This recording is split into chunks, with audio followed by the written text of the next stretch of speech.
Bien-aimés, la paix chez vous et bienvenue au culte de transformation de ce dimanche 30 juin de l'an de grâce 2024. Je suis votre hôte, le pasteur Ske.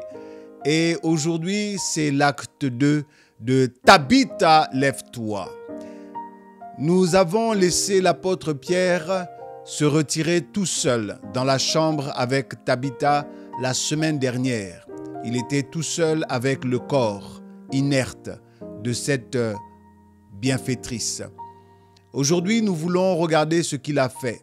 La Bible déclare que l'homme de Dieu s'est mis à genoux et il s'est mis à prier. Après avoir prié, il a fait une déclaration d'autorité. Le culte de ce jour est particulier parce que nous voulons suivre la démarche des disciples de Jopé. Nous voulons nous engager dans la prière. Alors, notre culte dominical d'aujourd'hui est un culte de prière. C'est un culte d'une transformation que nous allons obtenir dans la prière. C'est un culte de prière de résurrection. C'est un culte où nous n'allons pas laisser les choses continuer à se dégrader dans nos vies, mais nous allons aller chercher du secours. Avant de rentrer dans ce temps de prière auquel je nous invite, nous allons d'abord introduire le culte et demander au Seigneur d'avoir un regard favorable sur nous alors que nous nous préparons à nous échauffer sérieusement dans la prière. Abba Père, nous te bénissons et nous te rendons toute la gloire. Merci de rendre ce temps et cette circonstance favorable.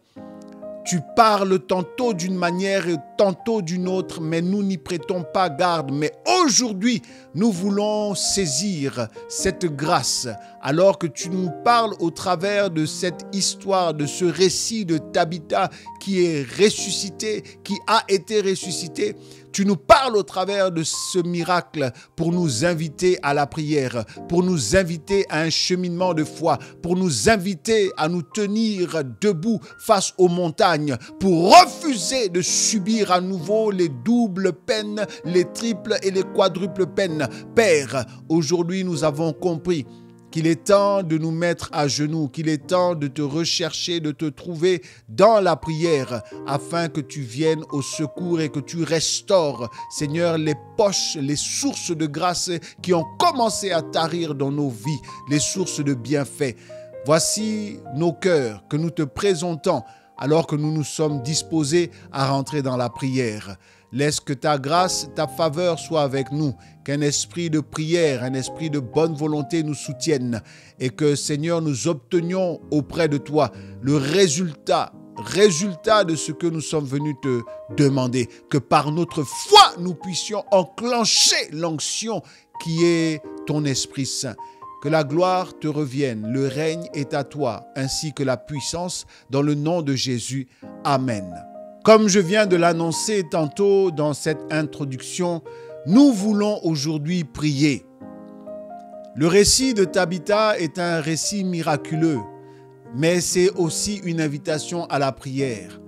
Lorsque, dans cette communauté des disciples de Jopé, il y a eu ce drame qui s'est produit, il y a eu cette perte de bienfaiteurs, les disciples ont refusé de subir cette conséquence, de subir cette situation qui est lourde en conséquences pour les veuves et pour les démunis, pour les pauvres, pour les personnes vulnérables.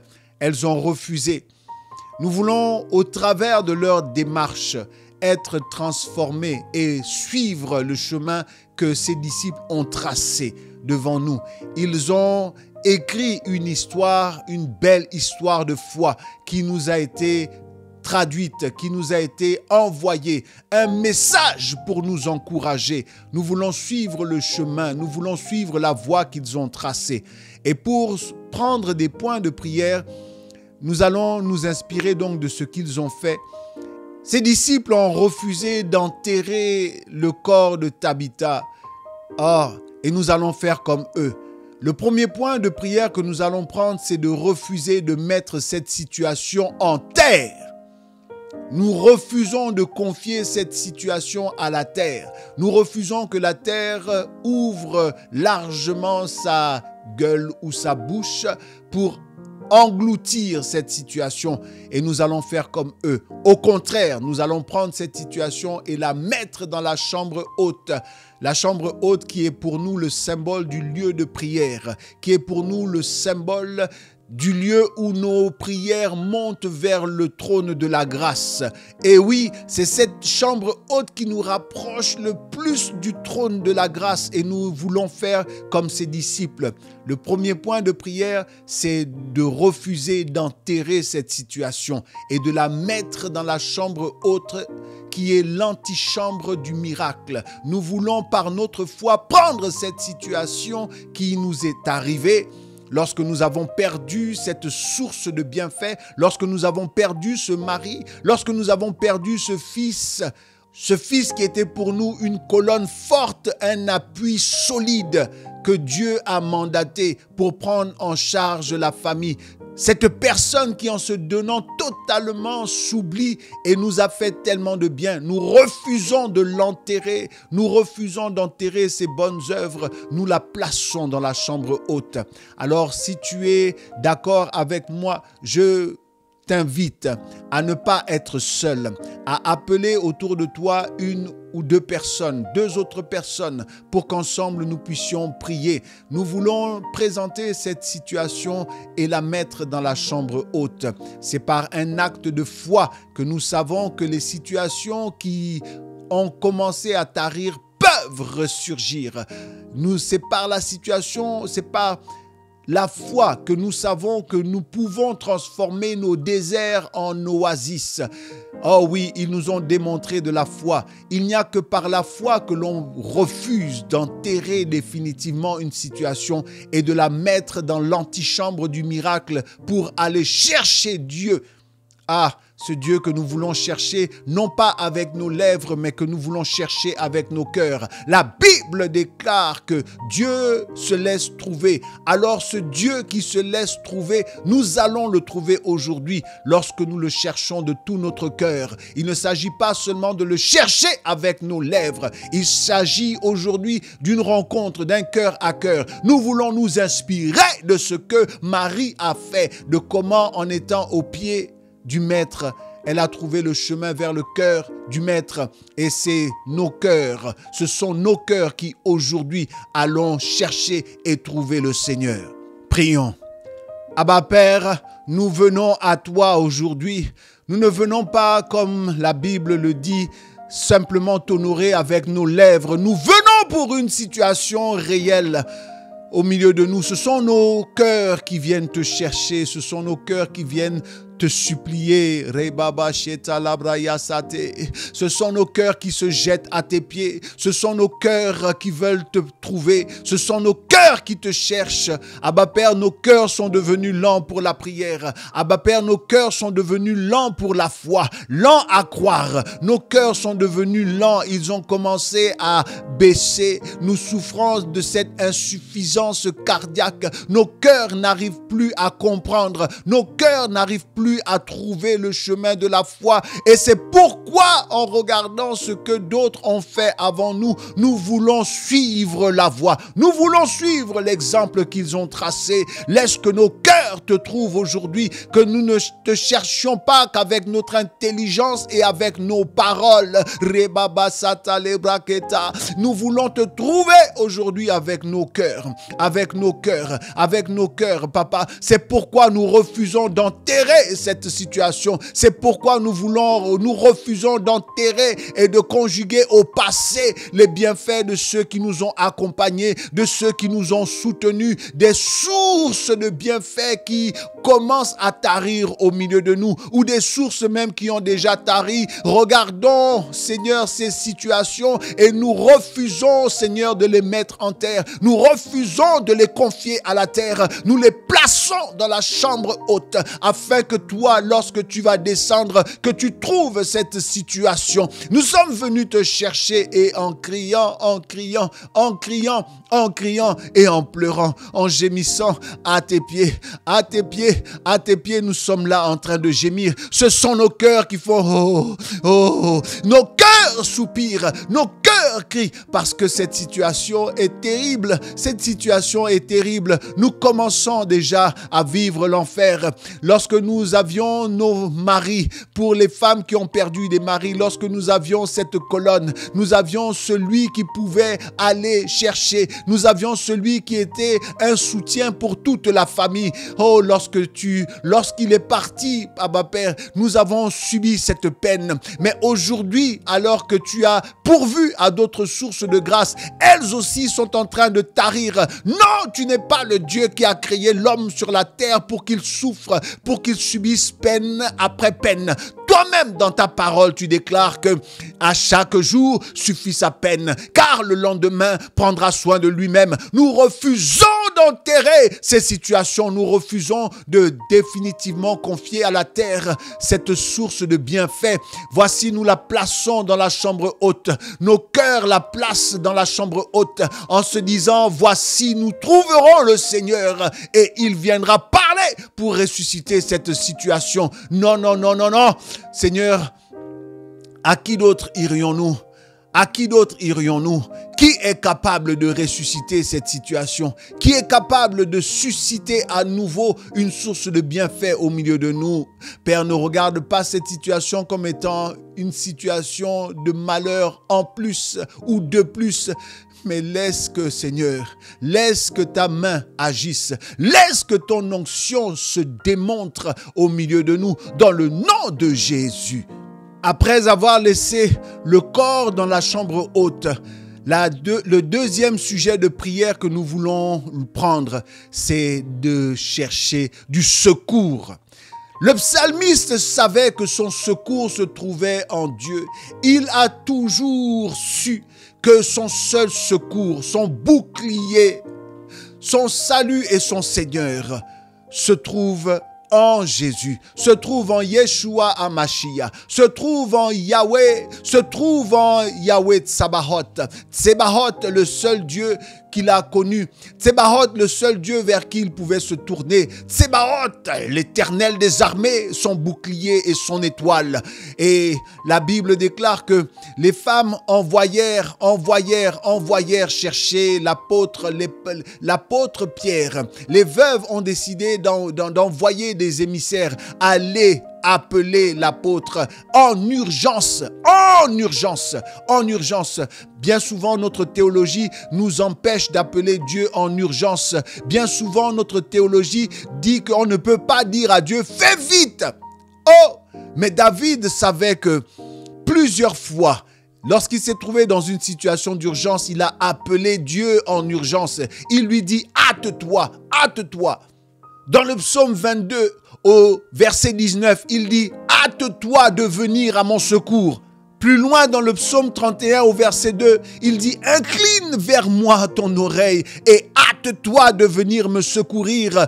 Hâte-toi, c'est le mot, c'est la traduction dans un registre soutenu de ce que David a dit. Certainement, il a dit « Fais vite mon Dieu, fais vite mon Dieu, ne me laisse pas, viens me secourir ». Et c'est ce que ces femmes ont fait. Elles ont envoyé chercher l'apôtre en disant « Fais vite, apôtre, c'est une situation pour laquelle tu ne peux pas attendre, fais vite ». Nous voulons prier et demander au Seigneur de se hâter, de regarder cette situation et de ne pas la laisser traîner, pas un jour de plus. Voici le temps favorable. Prions, prions, prions. Rebata la brayata, machatele rakata brayase, ou rababa sheketele brosikata. Père, nous te demandons de faire vite, c'est tout ce que nous avons à dire. Fais vite, papa, fais vite, papa.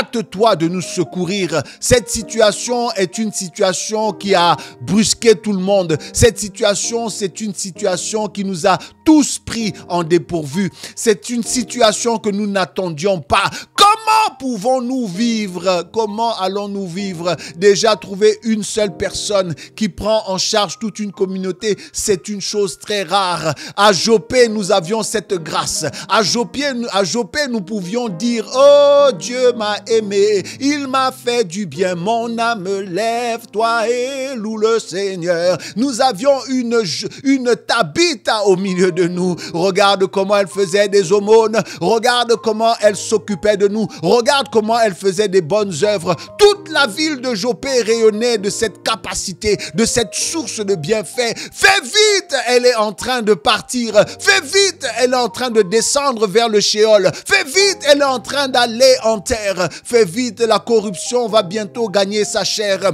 Et voici, nous l'avons placée dans la chambre haute. Nous n'attendons que toi. Fais vite, Abba Père. Regarde cette situation et hâte-toi. Le troisième sujet de prière, ce sont ces veuves. Une fois que l'apôtre Pierre est venu, elles l'ont entouré avec des pleurs. Elles l'ont entouré avec des larmes. Mais elles l'ont aussi entouré avec les œuvres de Tabitha. Elles l'ont aussi entouré avec les bonnes œuvres de Tabitha. Ce troisième point de prière, c'est de recommander les œuvres. C'est aussi de pleurer avec ceux qui pleurent. Nous voulons partager cette situation, ce fardeau, cette situation brusque qui est arrivée, ce malheur soudain qui a frappé. Nous voulons pleurer avec ceux qui pleurent. Oui, nous pouvons entourer Dieu de nos pleurs. Il n'est pas intimidé. Nos pleurs touchent quelque part la compassion. Nous voulons avoir ce cœur à cœur, comme Anne s'est jetée aux pieds du Maître en pleurant. Elle vient de perdre son frère, elle pleure vraiment aux pieds du Maître. Nous voulons entourer aussi Dieu avec nos pleurs, qu'il puisse comprendre la profondeur de notre chagrin, qu'il puisse comprendre la profondeur de notre peine. Ce n'est pas juste une personne comme ça qui s'en va. C'est un bienfaiteur qui est parti. C'est tout un pilier communautaire qui est parti. C'est un soutien pour les saints qui vient de partir. C'est une personne en qui tu as déversé tant de grâce qui vient de partir. Nous refusons de voir cette situation mourir, papa. Si cette situation meurt au milieu de nous, c'est comme si tu nous faisais vivre l'enfer ici. Non, tu n'es pas venu afin que nous souffrions. Tu es venu afin que tes brebis aient la vie et qu'elles aient la vie en abondance.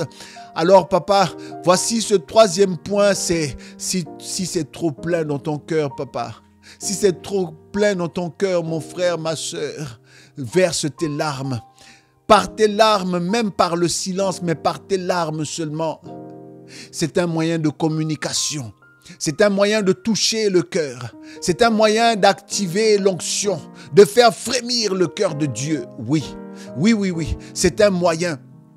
Père, nous voulons te présenter toutes ces personnes qui sont en larmes. Nous partageons cette souffrance. Nous partageons cette peine et cette douleur. Nous comprenons car nous-mêmes nous avons perdu. Nous-mêmes nous avons mis en terre des sources de bienfaits. Nous-mêmes nous n'avons pas eu cette démarche de foi de d'abord mettre dans la chambre haute, de d'abord mettre dans la chambre de la prière, de d'abord placer à la recommandation de Dieu, de d'abord placer cette situation qui a tari à l'attention de Dieu, de d'abord la mettre dans l'antichambre du miracle. Nous avons tout de suite pris cette situation et commencé à la placer dans la terre. Mais nous savons aussi, Père, que par nos propres forces, ce sont des situations qui nous dépassent. C'est pourquoi nous sommes venus chercher de l'aide. C'est pourquoi toute une communauté s'est levée. C'est pourquoi toutes ces femmes se tiennent debout. C'est pourquoi tous ces enfants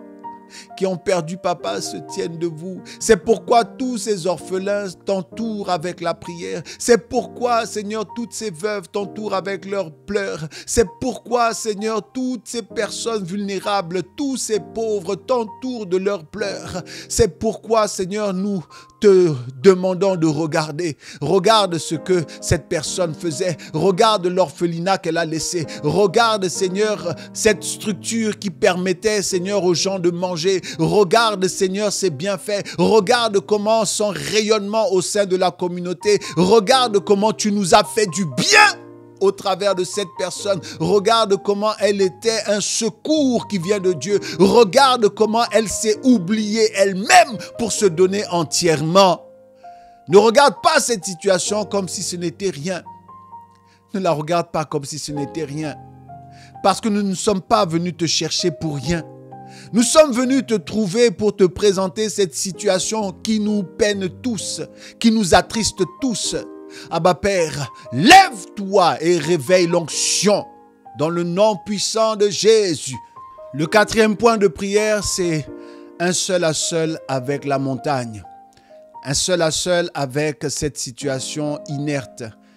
Un seul à seul avec ces ossements desséchés. Un seul à seul avec ce corps qui n'a plus la vie.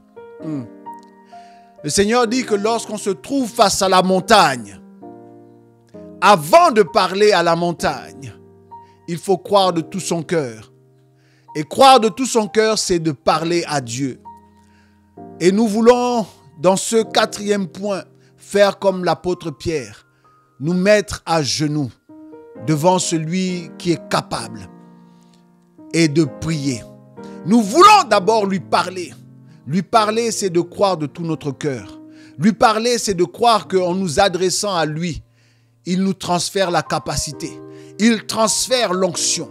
Et par nos lèvres, l'onction peut être manifestée. C'est ce que la Bible déclare. C'est en croyant du cœur que l'on parvient à la justice. Et c'est en déclarant de la bouche que l'on parvient au salut.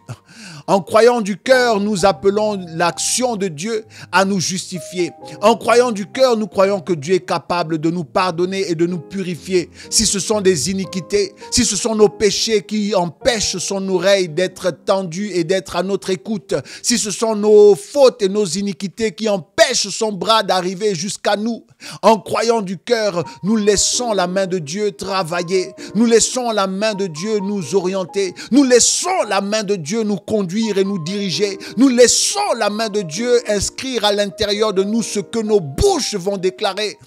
Et oui, lorsque nous sommes dans cette relation de prière, avant de parler à la montagne, nous devons avoir ce tête-à-tête. Nous devons avoir ce cœur à cœur, que dis-je? Nous devons avoir ce cœur à cœur. Nous devons avoir ce cœur à cœur avec l'Esprit. Nous devons avoir ce cœur à cœur devant le trône de la grâce. Abba Père, moi je suis devant une situation qui n'est pas donnée à la chair et au sang de résoudre. Je suis face à une situation qui n'obéit pas à la voix d'un homme simple. Je suis face à une montagne qui ne peut pas se déraciner si c'est un seul homme fait de chair et de sang qui lui parle. Et même si c'était toute la terre qui parlerait à une montagne, ce n'est pas donné à la chair et au sang de donner des ordres à des montagnes qui dominent. C'est pourquoi je me tourne vers toi. Toi qui donnes tes ordres à la terre. Toi qui as fixé par ta parole les limites de l'arrogance des mers. Toi qui par ta parole as dit que voici, jusqu'où vous irez et là où vous vous arrêterez. Toi qui commandes et la chose arrive. Je me tourne vers toi afin que ce qui se trouve en toi, afin que la parole qui vienne de toi soit imprimée dans mon esprit, soit imprimée sur ma langue, qu'elle devienne une source d'autorité de Dieu, qu'elle devienne une source de l'onction de Dieu, afin que lorsque je vais commander à cette montagne, qu'elle puisse se jeter dans la mer, qu'elle puisse sauter de devant moi et qu'elle se jette dans la mer. Lorsque je vais ouvrir ma bouche pour manifester l'onction, alors ce corps inerte va se relever. Alors cette source qui a tari va redevenir une source de vie. Dans le nom puissant de Yeshua HaMashiach. C'est pourquoi j'ai besoin de ce seul à seul. C'est pourquoi mon frère, ma soeur, tu as besoin de ce seul à seul, de ce cœur à cœur. Pour être chargé, pour recevoir la charge de l'onction qui vient briser le joug, qui vient ramener à la vie cette source de bienfait qui a tari. Et maintenant, mon frère, ma sœur, tourne-toi vers ce corps, tourne-toi vers cette mort, tourne-toi vers cette montagne, tourne-toi vers cette situation qui a tari. Prépare-toi à dire, comme l'apôtre Pierre l'a déclaré, Tabitha, lève-toi. Au nom de Yeshua HaMashiach. Car ce que tu viens de déclarer, c'est la parole que tu as reçue dans ton cœur. Car ce que tu viens de déclarer de ta bouche, c'est le salut que Dieu a inscrit dans ton cœur. Car ce que tu viens de déclarer de ta bouche, c'est ce que ton cœur a trouvé dans le cœur de Dieu. Ce que tu viens de déclarer de ta bouche, c'est la révélation, c'est la pensée de Dieu, c'est l'autorité de Dieu que tu viens de manifester par tes lèvres. Abba Père, nous voulons te bénir et nous te bénissons de tout notre cœur, de ce que nous avons cru, et c'est parce que nous avons cru que nous avons déclaré que ton onction fasse son effet. Que ces sources qui étaient en train de tarir ou qui avaient déjà tari ressuscitent dans le nom puissant de Jésus. Père, tu transformes nos déserts en oasis. C'est la parole que nous avons reçue. C'est le cheminement que nous avons pris. C'est ce chemin de foi que nous avons suivi. Nous nous sommes inspirés de cette communauté qui a perdu un être cher. Plus qu'un être cher, Tabitha représentait cette source de grâce, cette source de bienfait, cette réponse de Dieu aux situations de vulnérabilité au sein de cette communauté, cette réponse de Dieu aux veuves, cette réponse de Dieu aux pauvres, cette réponse de Dieu pour soutenir. Tabitha représente plus que sa propre personne. Elle est une figure de Christ. Elle est un type de Christ qui, étant au milieu de nous, la Bible dit qu'il allait de ville en ville, de village en village, faisant du bien, car Dieu était avec lui. Nous reconnaissons que les personnes qui font du bien, les personnes qui vont jusqu'à s'oublier parce qu'elles ont compassion, parce qu'elles comprennent la douleur des autres, parce qu'elles comprennent la souffrance des autres, des personnes qui ont compris que l'abondance dont elles jouissent et qui vient de Dieu est une abondance qui est surabondance lorsqu'elle est partagée. Tabitha est plus que Tabitha. C'est pourquoi nous avons cru et c'est pourquoi nous avons déclaré aujourd'hui, lève-toi. Abba Père, merci de ce que ces situations, à partir d'aujourd'hui et à partir de cette foi que nous avons manifestée de cette déclaration, ces situations, Seigneur, reviennent et refleurissent. Voici une nouvelle saison, crois-le, crois-le.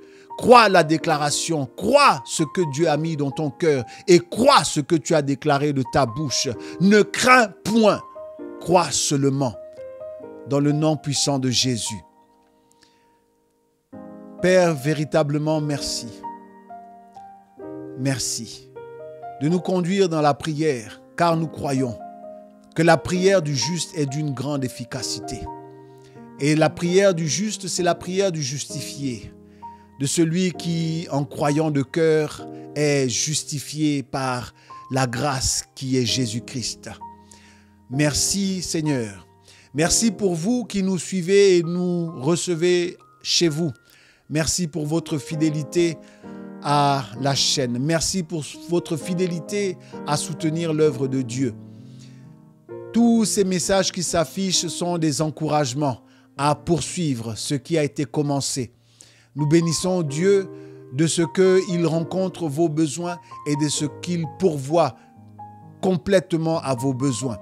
Que la bénédiction de Dieu se retrouve chez vous pour vous faire prospérer comme prospère l'état de vos âmes. Nous prions et je prie que le Seigneur cette semaine puisse vous visiter et que vous voyez de vos yeux le résultat de l'onction, le résultat de cette déclaration de résurrection, de cette prière de résurrection à la gloire de Yeshua HaMashiach. Ainsi nous avons prié et nous nous retrouvons la semaine prochaine pour poursuivre et nous laisser transformer par la parole de Dieu et par l'action de son esprit. Amen.